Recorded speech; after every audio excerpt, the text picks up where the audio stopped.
In this video, I get my perfect start in hardcore Minecraft, making sure to get the best enchanted gear and to build the perfect starter base that has everything I need for the future. With that being said, let's get started. First things first, I gotta get down and punch a tree and make myself a wooden pickaxe to get myself some stone to make myself some stone tools. Over in this direction, we got one village and we got two villages. That is actually pretty crazy. But I might as well kill any animals I see along the way just to give myself some early game food, as well as maybe some leather for an enchant table.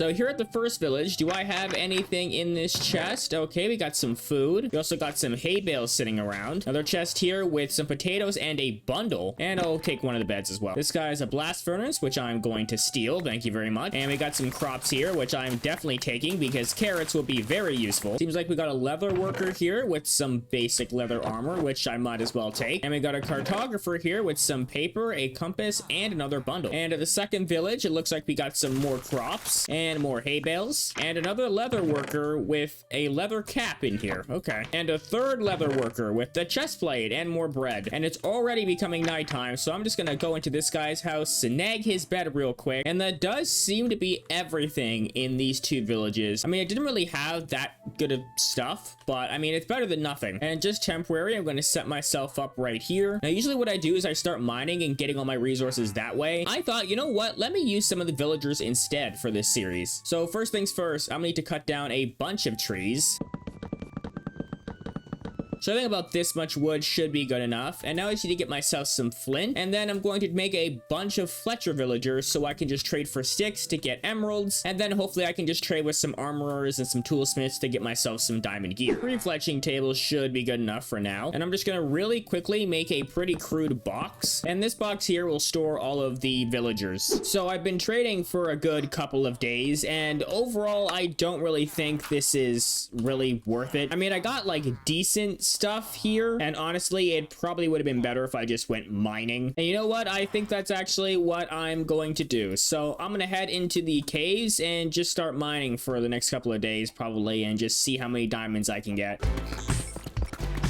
Oh, we got a spawner over here, and it's a spider spawner, and it proceeds to spawn a spider jockey, or a skeleton jockey, whatever you call these things. What are the chances of that happening? Oh, and we got another spawner over here, and it's a skeleton spawner. So 2 spawners right next to each other. That is what I like to see, because maybe I can set the spider grinder up and the skeleton grinder up and maybe connect them together. I don't know if that's actually a thing I can do.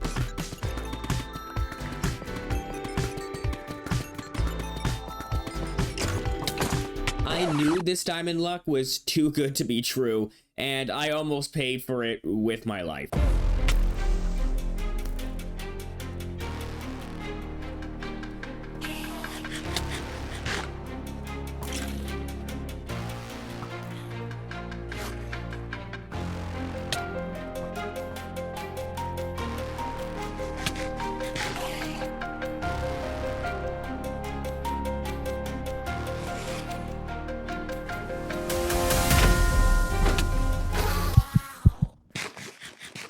Okay, I got over a stack of diamonds, so I think I am going to leave the cave. Now I can finally make myself an axe and a diamond sword. And while all of this is smelting, I want to get myself a full level 30 enchant table set up, and that requires me to get a ton of bookshelves. I think the best way to get bookshelves is to raid villages, so I'm gonna head in this direction and see what I can find. Here is village number 1, and it looks like we got some bookshelves in this one. Here's village number 2, and no library, unfortunately. And here is village number 3, and this one doesn't have a library either, unfortunately. But with all the stuff that I've been collecting throughout this journey, I think I have enough leather and probably sugarcane to make myself enough of the books that I need for a level 30 enchant table. So now I think it is time to make the trek all the way back home. So I'm back home and the enchant table is set up, and the first thing I want to enchant is a pickaxe because we do have silk touch for 30 levels, and it gives me E4 unbreakable breaking 3 and silk touch. That is amazing. For a sword here, we got sharpness 4. I'm gonna go for that. And we got knockback 2, unfortunately. I don't like knockback. For the axe, efficiency 4, and it got efficiency 4 on breaking 3. And for a chest plate here, we got protection 4. For a helmet, we got prot 3. For pants, we got unbreaking. And for boots, we got depth strider. You know what? I'm gonna go with the depth strider, see what I get. Fire protection 3, not amazing. Pants, though, we do have prot 4, so I'm definitely going for that. And for the helmet, it would be unbreaking. For a pickaxe, fortune 3, that's definitely my next enchant. And for a shovel, it'd be fortune 3 as well. Now, I do have one villager right here that is a librarian, and I have this mod that allows me to just keep re-rolling. So here we go. I got mending, but I do need 38 emeralds, so I am a couple emeralds short, but that's not something a couple stacks of wood can't fix. There we go. I can lock this guy in, and I'm back up to 30 levels, so I'm gonna go for a fortune 3 pickaxe. And you know what? I might as well put mending on it to start off. And now that I've got pretty decent gear and tools, now I want to start actually building myself a permanent home. And I was looking at this area up here, and it's kind of like a little cove. You got like these hills going all the way around. So I thought it'd be really cool to clear out all the trees in the middle, put my house up here somewhere, and then maybe have like farms and stuff connected to it.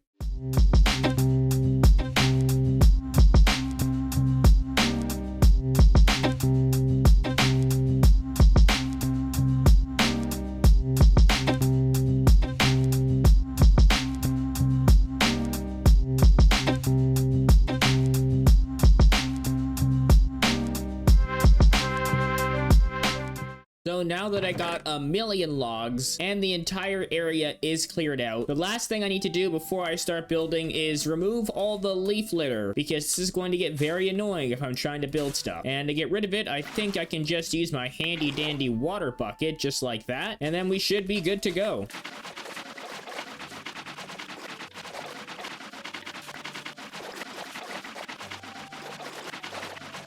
I never want to touch leaf litter ever again. So now that everything is cleared out, all I have to do is fill in the empty space right here, and there we go. So this is my first time using Litematica, so might be a little bit scuffed, but here is the entire house that I built in creative, and I think I'm definitely gonna have to bring out this mountain a little bit to fit it in. And looking at the material list, I needed to get started, and first up is everything spruce wood.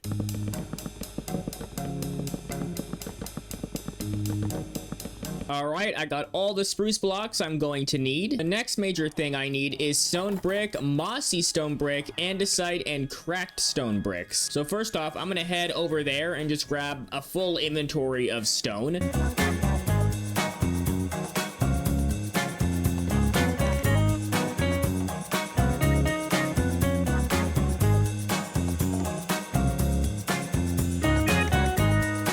And here's all the stone brick that I'm going to need. But now I'm going to need some mossy stone brick and some mossy stone brick stairs. And I don't think I have any moss. So I'm gonna head back to the desert and hopefully I can find an azalea tree. It turns out I don't even need to go to the desert because there's an azalea tree right here. And here we are. Unfortunately, it is underwater, but that does not matter. I only need a couple pieces of moss. I also grabbed a bunch of clay while digging down here, and I'm actually going to end up needing that. And there's all the mossy cobblestone I will need, and I can also make all the decorated pots I'm gonna need as well. I can also add the 5 copper ore that I need, and now I gotta smelt the rest because I have to make a bunch of copper trapdoors. But in the meantime, I can get myself the 5 smokers I need, 3 stone cutters I need, the 2 grindstones I need, the 26 lanterns I need, and the white bed I need. And finally, I can add in all the copper trapdoors. The last few items I need are copper bulbs, brewing stand, and an ender chest. And to get those items, I'm going to need to go to the nether.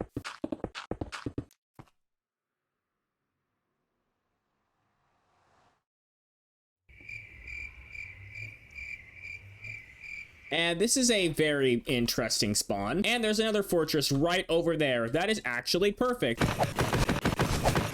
And just like that, everything is in there except for the ender chest, and I need one more obsidian to end up completing that, and I think there's a ruined portal somewhere over there, so I'm gonna quickly grab one obsidian, and everything else I need I already have back at the site that I'm going to build my house, so I'm just gonna basically transport everything all the way over there, and then I'll get started on building. For my first time building anything using Litematica, I think it actually turned out okay. It was a little bit trippy seeing the blocks there, but they're not actually there. But if you know any secrets or tips and tricks for Litematica, please put it in the comments down below, and enjoy the rest of the replay.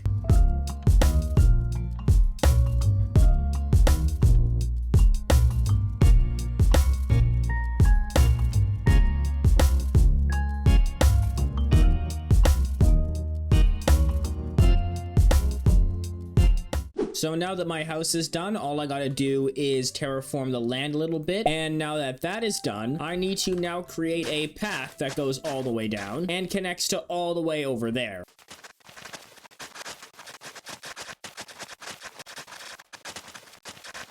And now over in this area here, I want to put a massive wheat farm.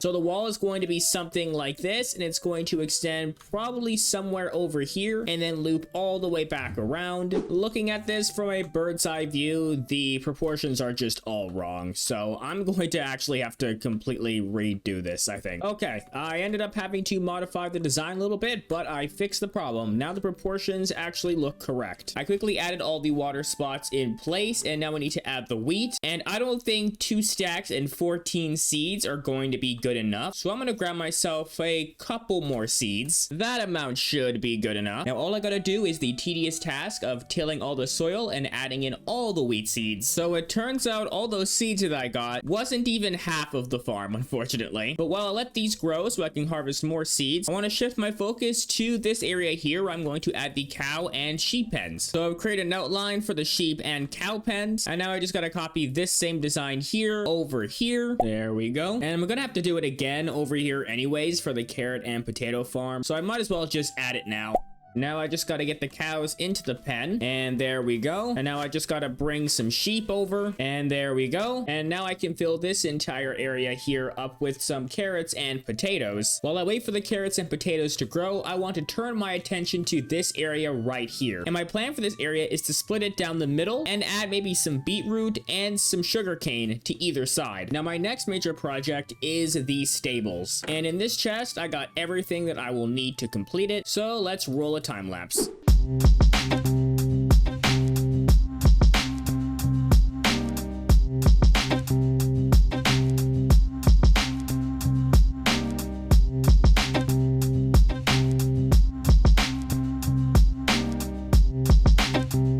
So now that the stables are complete, I want to turn to this area right here and turn this into a giant pond. Now, first things first, I do need to make sure that I cover this giant hole here so the pond does not just flow out and destroy everything. So something like that should be good enough. And now I want the water to be on this level right here, but I'm going to have to fill in the bottom here so that when I add a bunch of water, I can actually fill the entire thing and not just have it at the corners and just sort of flowing in. So now that I've filled in this entire area, I just have to go around and add a bunch of buckets of water.